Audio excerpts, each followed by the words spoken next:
Hey everyone, Mr. Voikin here, and we are on the Unit 5 review.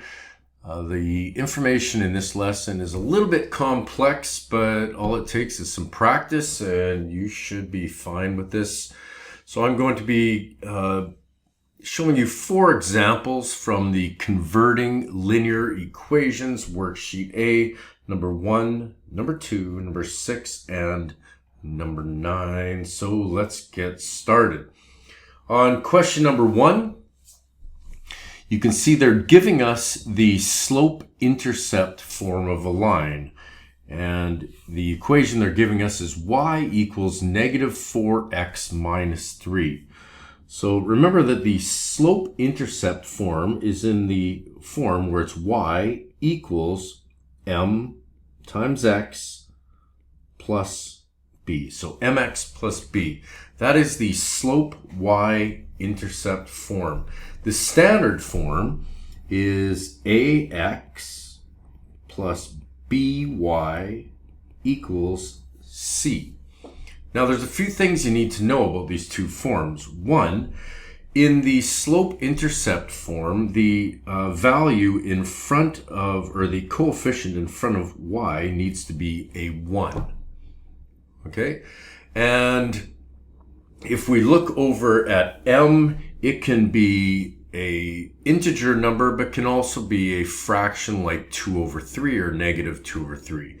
The b in the slope-intercept form can also be an integer, but it can also be a fraction as well. Now over in the standard form where we have ax, a is the coefficient, and really we want a to be a positive integer. And the by can be a positive or negative integer, and c is our constant, which should be a positive or negative integer. So in the standard form, we don't have any fractions, whereas like I said, over here, this can be a positive or negative integer or a fraction, and this could be a positive, negative integer, or a fraction. So what you want to make note of is where is that sort of equal sign and what's on the left of it and what's on the right of it. And it needs to be set up in this format. Okay, so you need to get used to this format and understand that, and then the converting is really just moving these terms to one side or the other of that equal sign as needed. So let's take a look at what we have. We've got a line in the y-intercept form. So that is y equals negative 4 times x minus 3. And we want to now put that into that form right there. Okay, so on the left in the slope-intercept form, you can see that on the left side I've got only a y. But on the general form, on the left side, I have an ax and a by. So that means that this one right here, the negative 4x, I need to take over to this side. Okay, so how do I do that? Well, I'm going to add 4x to this side, canceling those 4x's, and I'm going to do the same to the other side to keep it equal on either side of that equal sign.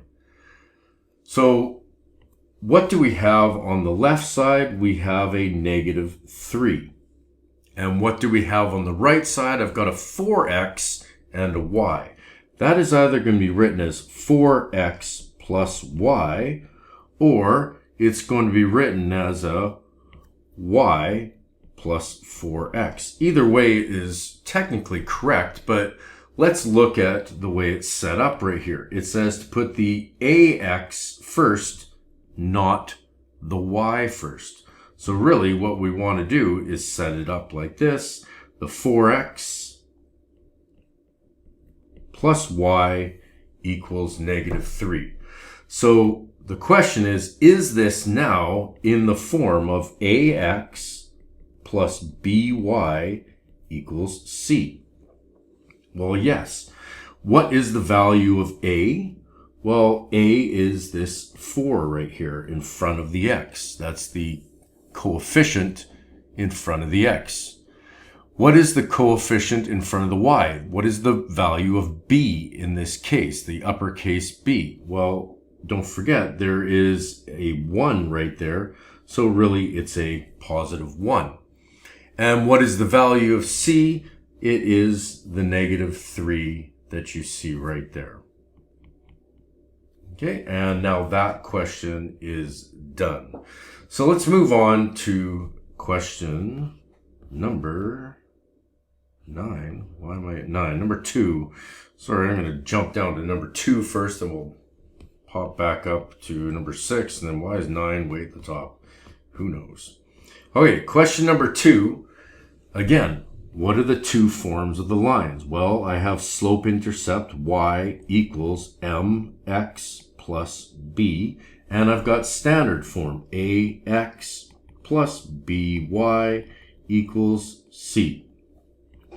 Take a look again. What's really important is where is that equal sign and what's on the left of it and what is on the right of it. So the equation they give us is in standard form.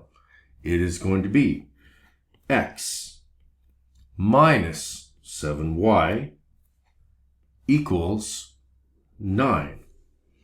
So what I need to do is take that and I need to convert it over to this one right here. Okay, so the form that we're going to, the slope-intercept form, notice that on the left, all I have is that y.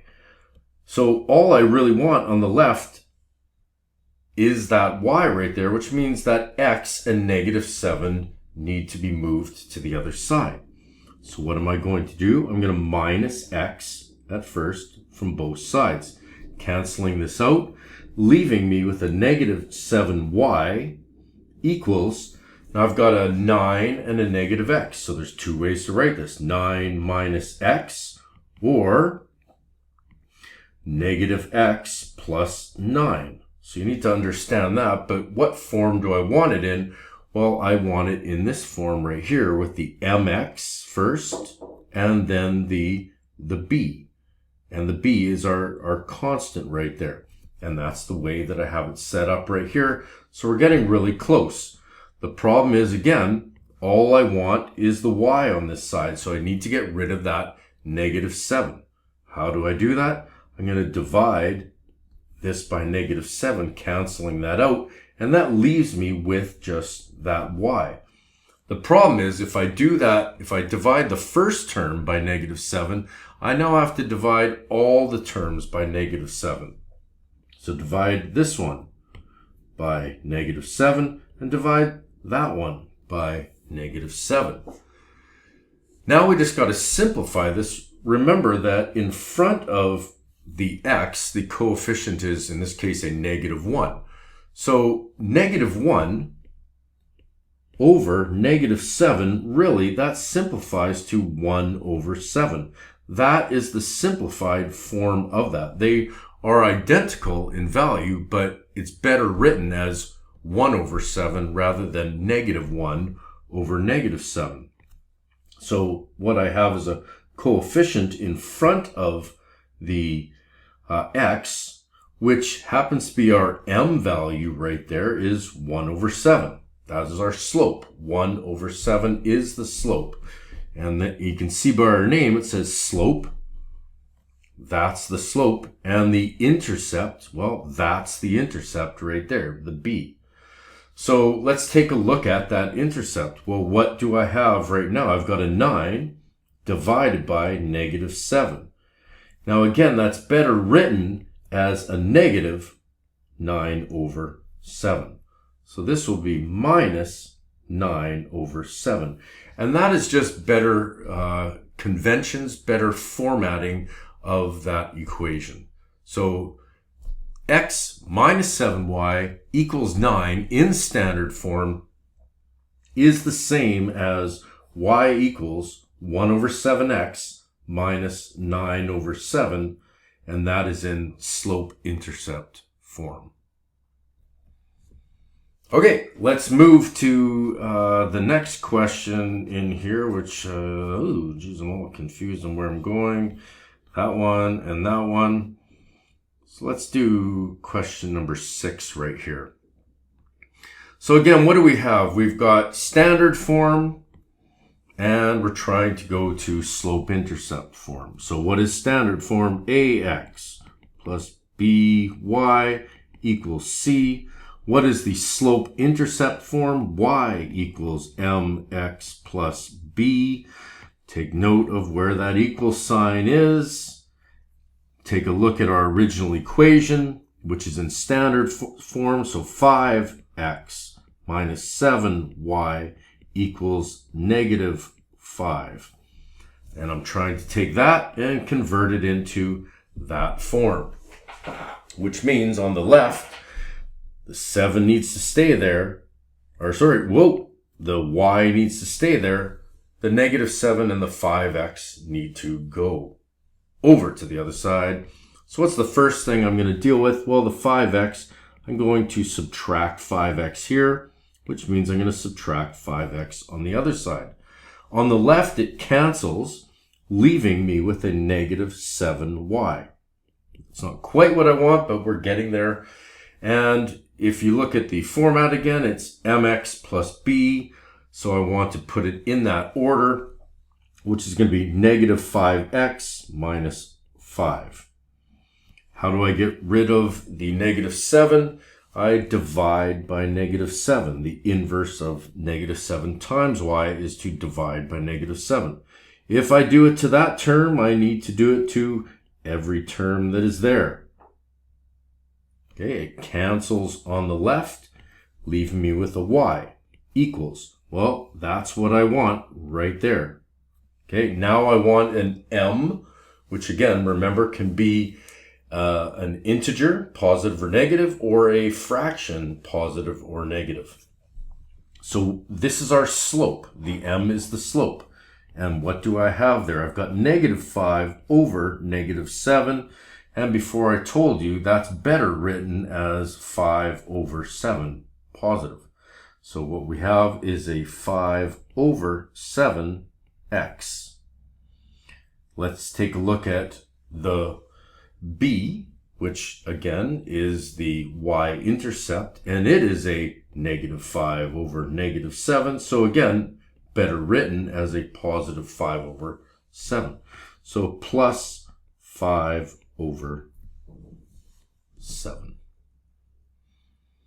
Okay, and let's go to the last one, if I can find it. I'm all mixed up here. Number 9, we have a slope-intercept form of an equation, except in this case, notice that I've got a fraction here and a fraction right there. So there's a little bit of extra work that needs to go into this to get it into standard form. Remember that in standard form, we can't have any fractions. So we need to eliminate those fractions. And that's the first thing we need to do. Let's get rid of those fractions. But again, just to reinforce, what is the standard form? It is ax plus b. Well, you know what? I'm going to start off with the slope-intercept form. It's y equals mx plus b. What are we trying to get to? The standard form, which is ax plus by equals a c. So what do I have at the beginning? Well, again, like I said, I always start off by noting where that equal sign is because that's important. I have a y equals 5 over 3x plus 11 over 6. So the 3 and the 6 are the denominators. And what we need is a LCD, a lowest common denominator. So what's the smallest number, the lowest number that 3 and 6 can divide into equally? Well, the answer is 6. So what you need to do is you need to multiply this whole thing by 6.